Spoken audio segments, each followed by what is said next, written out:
안녕하십니까? 아메리츠 파이낸셜 수석 부사장 이용돈입니다. 2023년 9월 11일 월요일 미국 경제 읽어주는 남자 경제남 시작하겠습니다. 자, 오늘 좀 어떤 내용에 대해서 말씀드릴 건지 한번 보겠습니다. 뉴욕 증시 잠깐 살펴보고요.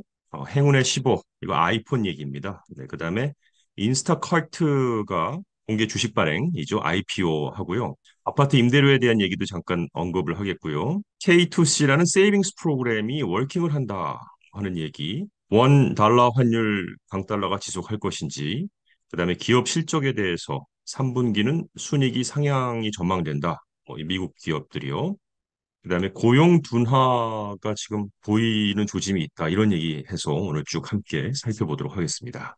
오늘 아침에 주식 선물 시장에서는 지난주에 손실을 회복하려는 움직임이 있었죠. 다우존스 산업 평균 지수에 연결된 선물은 0.08% 상승했고요. S&P 500 선물은 0.32% 상승, 그리고 나스닥은 0.53% 상승했습니다. 주요 3대 지수가 모두 다 상승을 했고요. 지난주에 경제보고서 중에 몇몇이 예상보다 강한 결과를 보여서 주식시장 투자자들이 연방준비제도가 이전의 예상보다 금리를 더 인상할 수 있다는 우려를 가지게 되었다라는 뉴스가 있었는데, 어제 월스트리트저널이 보도한 바에 따르면 연방준비제도 구성원들이 다음 주에 열릴 중앙은행 회의에서 금리를 너무 많이 인상하지 않기로 합의를 했다고 하는군요.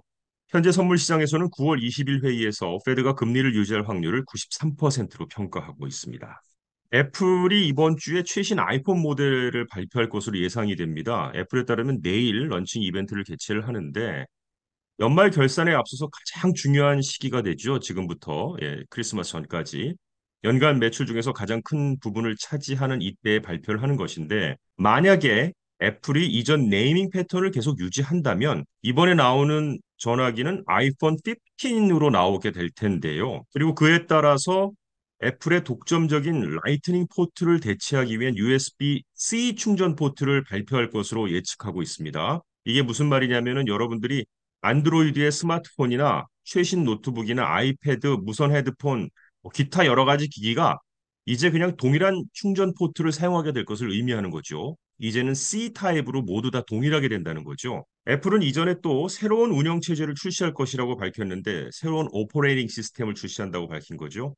아마 이것은 애플 워치나 에어팟 모델을 포함한 일부 액세서리를 업데이트할 수도 있다고 전해지고 있습니다. 내일 발표하니까 한번 또 봐야 되겠고요. 인스타카트라는 회사가 예정된 초기 공개 주식 발행을 위해 업데이트된 서류를 제출했다고 합니다. 이 회사는 최대 6억 1,600만 달러의 자금을 모으기를 희망하고 있는데요. 인스타카트가 그럼 무슨 회사냐? 온라인 식료품 배달 회사입니다. 그래서 오늘도 회사에서 새로 발행될 1,410만 주와 주식 보유자로부터 790만 주로 구성된 총 2,200만 주를 발행할 것이라고 밝혔고요. 전통적인 식료품점뿐만 아니라 아마존, 도어대시, 고퍼프와 그랩허브와 같은 다른 식품 배달 플랫폼과도 경쟁하고 있는 회사입니다.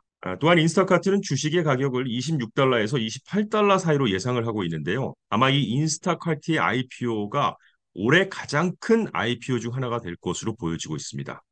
그리고 이 주식의 이름은 CART라는 티커 심볼로 나스닥에 상장될 예정입니다. 아파트 임대료가 좀 가라앉고 있다라는 뉴스인데요.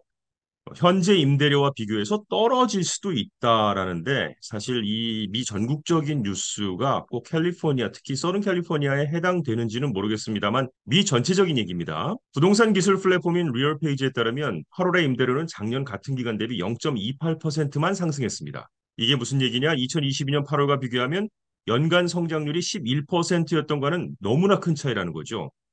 임대료가 더 느린 속도로 상승하는 이유 중 하나는 대규모 아파트가 증가하고 공급이 증가되고 있기 때문이라는데요. 새로운 유닛의 개수는 50년 동안 최고 수준으로 올해만 46만 개가 완공될 예정이라고 하는군요.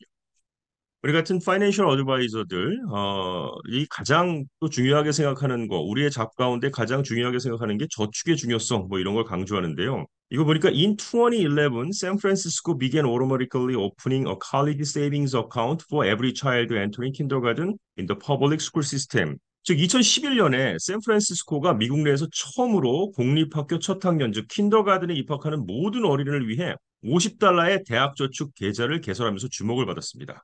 50달러씩 넣는 거예요, 매달. K to C, kindergarten to college 이렇게 줄여서 부르고 있는데요.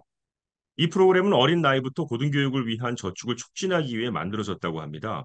이러한 계좌에 대한 기여는 시간이 지남에 따라 학생들과 그들의 가족이 할 수 있었고 도시는 저축액을 늘리기 위한 금융 인센티브와 매칭 펀드도 제공했다고 하는군요. 그리고 그 2011년 처음에 이 계좌를 개설한 아이들이 지금 대학교 신입생으로서 대학생활 준비를 하고 있다는 겁니다. 이 프로그램의 아이디어는 고등교육에 대한 재정적 장벽을 줄이고 대학 진학을 촉진하는 것인데요. 어린 나이부터 저축을 시작함으로써 학생들과 그들의 가족은 등록금, 교과서와 기타 대학 경비를 축적할 수 있고 더 높은 교육을 실현 가능하게 만들 수 있다라는 겁니다. 여러분들도 관심이 많으실 텐데요. 제가 이 기사는 CNBC에서 오늘 봤기 때문에 찾아서 한번 읽어보시면 좋을 것 같습니다. 세 가지 뉴스 빠르게 전해드리면서 마칠까 하는데요. 일단 최근에 달러와 강세 속에 원 달러 환율이 1,400원대 중반에 머물고 있지만 작년처럼 연말로 갈수록 원화가 강세를 보일 수 있다라는 전망이 나왔습니다. 일단 작년에 9월 미국의 공격적인 기준금리 인상 등으로 인해서 유로화, 엔화 등 6개 통화 대비 이 달러 가치가 크게 나타났는데요. 달러 인덱스가 115에 근접하면서 원 달러 환율도 고공행진한 바 있습니다. 원 달러 환율은 이후 하락세를 그리며 9월 28일 연고점인 1,439원에서 연말 종가가 1,264원까지 내려갔다가 지금은 다시 1,300원대로 올라온 상태입니다. 기업 실적과 관련된 얘기인데요. 월가 분석가들이 지난 2011년 3분기 이후 약 2년 만에 처음으로 기업들의 실적 전망치를 상향 조정하기 시작했다고 경제 전문 매체인 마켓워치가 보도를 했는데요. 마켓워치는 금융정보업체 통계를 인용해서 지난 7, 8월 월가 분석가들이 S&P 500 지수에 편입된 기업의 올해 3분기 주당 순이익 EPS 추정치를 상향했다고 전했습니다. 기업들은 이르면 10월 초부터 3분기 실적을 발표합니다. 다음 달에 어떻게 3분기 실적이 발표되는지 또 지켜봐야 될 것이고요. 고용 둔화 신호탄이라는 제목이 있는데요. 직원 수가 약 160만 명으로 고용 규모가 미국에서 최대인 월마트가 일부 신입 직원들의 시급을 낮추는 조치를 단행했다. 이것 때문에 고용 둔화 신호탄인가? 뭐 이제 이렇게 된 거죠.